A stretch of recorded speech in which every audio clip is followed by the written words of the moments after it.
I am Song. I'm your conferences and engagement manager, and this is another episode of S&P, but we can't do the S&P without the P. That's me. I'm with the waving. I don't know which side my hand is going to come up on here, but I'm Paul. I'm NAI Deputy Director Paul Caputo, and I'm very happy to be here once again for another episode of S&P. Another fun episode. Yeah. We have a lot of fun doing these episodes. It is July, Paul. It's July, and a lot happens in July. I don't know, paddle boarding, camping, visiting national parks, getting outside. Certain team sports. Sport ball. Sport ball is happening. Jersey Shore, you're going to the Jersey Shore. Jersey Shore. When this episode drops, I will actually be at the New Jersey Shore, board walking and, stepping on kids' sandcastles at the beach and eating pizza. It's a great time. Amazing. But, so July, obviously, we have Independence Day here in the United States. And there's a lot of different stories to be told, right, about U.S. and U.S. history and prior to 1776 and all that jazz. But Paul, we've got a special guest on. This Absolutely. Episode. Longtime NAI member Joyce Jefferson, who has been a keynote speaker at the NAI National Conference long enough ago that it was back then called the National Interpreters Workshop, which is like 3 names ago for this event. Joyce Jefferson's, a living history interpreter, and she has her own business now. She's a commercial member now. It's called Joyce Jefferson Creates Stories in Song. And so she has done some amazing work, and it's, we should bring her in right now. We should talk to Joyce right now. Okay. Well, hey there, Joyce. It is so good to see you. Thanks for coming on our little show here. It is my pleasure. It's so nice to be here and to meet you and to reconnect with Paul. I have to say, Joyce and I go way, way back to some of my earliest NAI conferences. It's been a long time, but I think you may have even been at my very first conference in 2002 in Virginia Beach. Is that right? Were you at that one? I never made it to Virginia Beach. I think the first time you saw me was in a keynote in Albuquerque in 2006. 2006 was Albuquerque. We don't, at NAI, we don't think of years and numbers. We think of them in cities. So, all right, that would have been 2006, though. That was a fun conference. I like that one very much. Well, Joyce, it's very nice to see you again, and we've had the opportunity to reconnect. And you have an article coming up in the July-August issue of Legacy, so that's really fun. And you're a brand new commercial member with NAI, with your company, Joyce Jefferson Creates Stories in Song. And so that's very cool. We appreciate you being part of NAI in that way and all of the many ways that you have been in the past. And so if you wouldn't mind, would you just tell us a little bit about your organization and the ways you've been involved with NAI?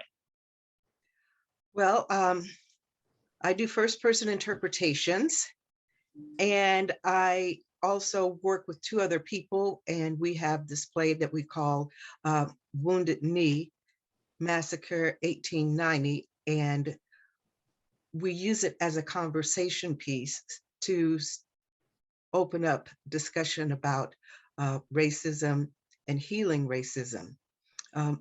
My first-person interpretation, I tell stories about African-American Sheroes who lived in the Black Hills and South Dakota and Dakota Territory. So I learned most of what I know through NAI.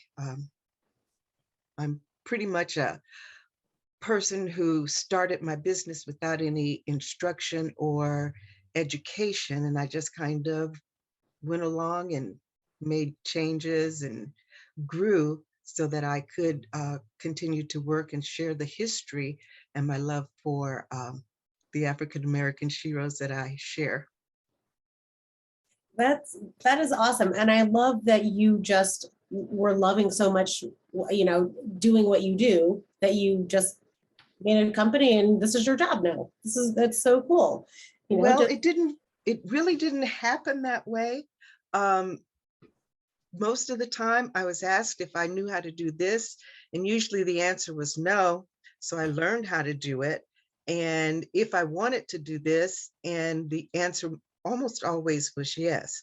So in my presentation yesterday, I said my career found me. I did not find my career. So it just seemed to happen over and over that I had these opportunities, and I just went by the seat of my pants.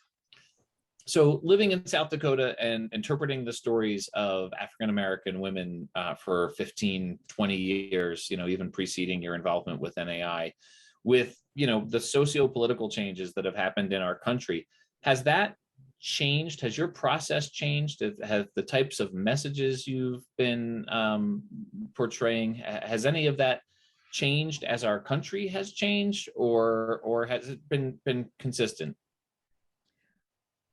I think the way that I portray the Sheroes has pretty much been consistent.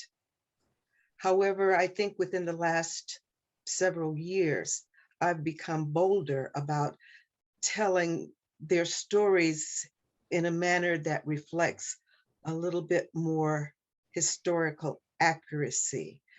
I think I'm the kind of person who likes to shine a light on all of the good, and everything that these Sheroes went through was not good. So I try to add into my stories a little bit about the diversity or the struggles that they had, so that it'll be a part of what the message that I'm trying to portray to my audience receives. Yeah. Joyce, have you seen your audience change over the years in regards to what are they interested in hearing? Different types of audiences, as people travel a lot more frequently now. Do you have a different audience than you did 20 years ago? My audiences in South Dakota have basically been about the same. Mm-hmm. Last year, I was fortunate enough to have the National African American RVers Association come to Gillette, Wyoming. And one of our members, Stephen Zacharias, invited me to be the artist in residence, so that I could share African American history with the African American RVers. And that was probably one of the most touching moments of my career, because usually I see Euro-American audiences, usually in museums, and they are very appreciative of the history that I tell. But I was portraying Lucretia Marchbanks for the Ladies' Tea, and I looked out over the audience, and there were about 200 African American sisters, cousins. I call them my family, because it was the first time that I had seen so many people who looked like me in one place at one time. So that was a very warm meeting for me. But usually, like yesterday, there was a family from Dickinson. I think there might have been another family from Utah, and it was mostly Euro-American families. I was so proud because one of the ladies said, "I saw you one other time and you were just great, so I had to see you this time."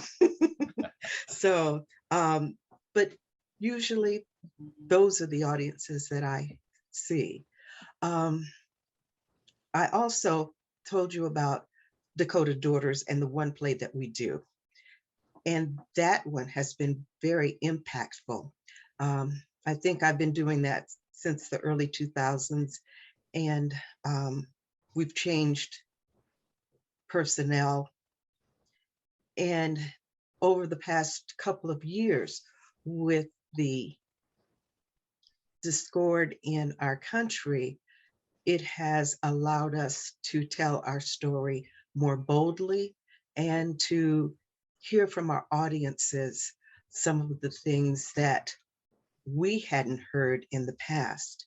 In the past, we heard things like our similarities, and it was very superficial.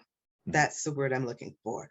When we tell our stories, it's 3 women, 3 cultures, 3 stories.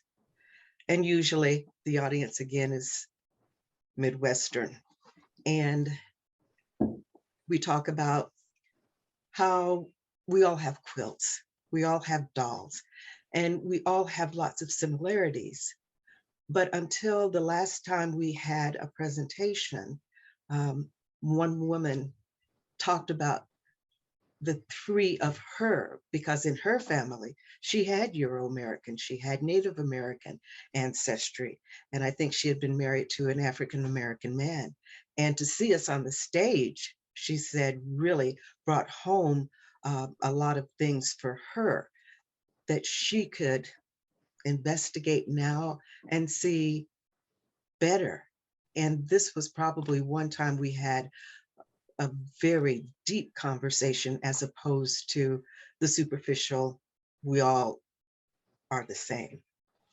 So you have an article in Legacy coming up that I'm a huge fan of, and I have up on my screen right now. Oh, really? Probably have not seen it yet, but I was actually just getting this issue ready to go off to press. And so, but you tell a really beautiful story about your interaction with a young woman who is a school student named Lyric, who reached out to you. Her mother, I guess, reached out to you to contact you and feature you in a school project. Would you mind just sort of, recapping that? Don't give away the whole farm here because, this is coming up in Legacy. But just this story of the student Lyric who reached out to you to feature you in her school project was really touching, I thought. Thank you. I think my world is coming full circle. The gist of the story is that the young woman chose South Dakota so that she could be in a wax museum, and she had to get someone who was born in South Dakota to portray during her wax museum project. And her mother sent an email asking for my permission for her to use me as her wax museum project. And when it all evolved, I think this was between March and May, we communicated with one another. I sent her information about me, and she chose to portray me portraying Sarah Campbell, who was the first non-Native woman to come into the Black Hills of South Dakota. So it was really interesting to see, oh, I hate to say this, but I'm going to say it anyway, a mini me. That's perfect. That's perfect. All right, that's a great teaser for this issue of Legacy Magazine, because it's a terrific article. And if you want to hear more of that story, check out Legacy Magazine in your mailbox soon. Yeah, definitely. So, Joyce, you portray several different historical characters. Do you have a favorite, or is that like saying which kid is your favorite? Do you have a favorite one? I can't say that I have a favorite one, because each one of them has their own personality and their own story. I can tell you how I got started, if that's appropriate. When my husband and I got to South Dakota, we went to one of the local museums looking for the Buffalo Soldier, because we knew that the Buffalo Soldiers had been in this part of the country. And we walked around the museum, and we didn't see any evidence of ourselves. We didn't see any Buffalo Soldiers. We saw lots of uniforms. We saw lots of other artifacts, until we walked through the last exhibit. And there was this panoramic picture of African Americans astride horses, and they were all dressed in white. And I thought that they were cooks, and I was just so disappointed that we could only be cooks. And as my husband and I left the museum, I told him, there's a lot of history, a lot of Black history here in the hills, and somebody ought to write about it. And little did I know that I was speaking my future then. Mm-hmm. I did also find out that they were not cooks. It was a medical detachment, and they were astride horses so that they could get ready to go to the field to help soldiers who had been wounded or needed help. That's incredible. And so you've been in South Dakota for a while now. You said that your family's been in the Air Force. So that's how you ended up in South Dakota. But I love what you said earlier, that your career found you. And I just think that that's, I don't know, that's just a really nice thought. So to kind of wrap this up, Joyce, what would you give any advice to anybody who's thinking about maybe going out on their own as a consultant or having their independent company, interpretive company? Like what little tips would you give them?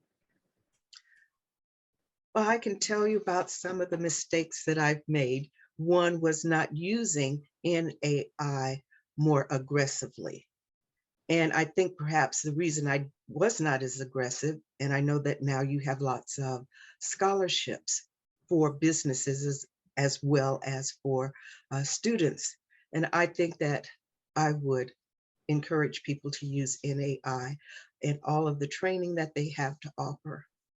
Well, thank you. And Yeah. Joyce, I think we just mentioned that you are a new commercial member of NAI, so we're thrilled about that. And as you know, we're growing, we're providing new products. Wait till you see the new communities section stuff come out. It's going to be awesome. The networking ability is going to be even better than what we have now. So definitely encourage all of you out there as well to just keep an eye on your email, because good things are coming quick. Wonderful. I hope it will allow us to go from Rapid City to Tucson next year and have our way paid from one engagement to the other and a few stops along the way.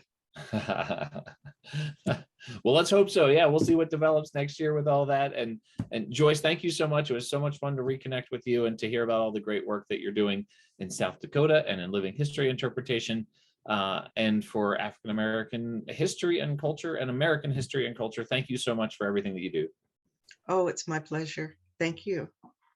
That was great. Thank you, Joyce. So much. It's always so much fun to talk to Joyce. Like over the many years that I've gotten to know her, it's been so much fun. So such cool stories. And like I said, she was a keynote speaker at a national conference back in 2006. And speaking of the national conference, registration is open for that now. We have a fancy new website thanks to Jamie King here at our office that is very cool. So go check out the conference website. Some other deadlines. This is dropping on July 14, which is, by the way, French Independence Day, Bastille Day, as only we call it. They don't call it that in France. But tomorrow is the 15th. And so tomorrow is the deadline for what song? The professional grant applications. So if you want help financially coming to the NAI conference, apply for a professional grant. You've got like 24 hours left to do it. And then other deadlines related to NAI things on August 5th, the deadline for the media awards competition is that's when we'll close that process for nominations for the media awards. So nominate a project for a media award, apply for a professional grant, register for the conference, come do all of these amazing NAI things. And and guess what? And the 5K. Also, you should sign up, go get yourself a t-shirt for the 5K and check out the very serious and very amazing video that you and I put together song, scooting the 5K in Cleveland. Oh, yes. We know you were all very busy during the summer months, but definitely get that t-shirt because and send us your videos of you doing your 5K walk, run, saunter, rock. Because I know that Paul and I are going to have some pretty amazing 5K videos for promos here coming up soon. Including my annual tradition of recording my 5K video at the Jersey Shore. I think this year it's going to be on the boardwalk rather than the beach. It's going to be amazing. So, yep, check out the conference website and get those media awards in, and we'll see you next time. Bye.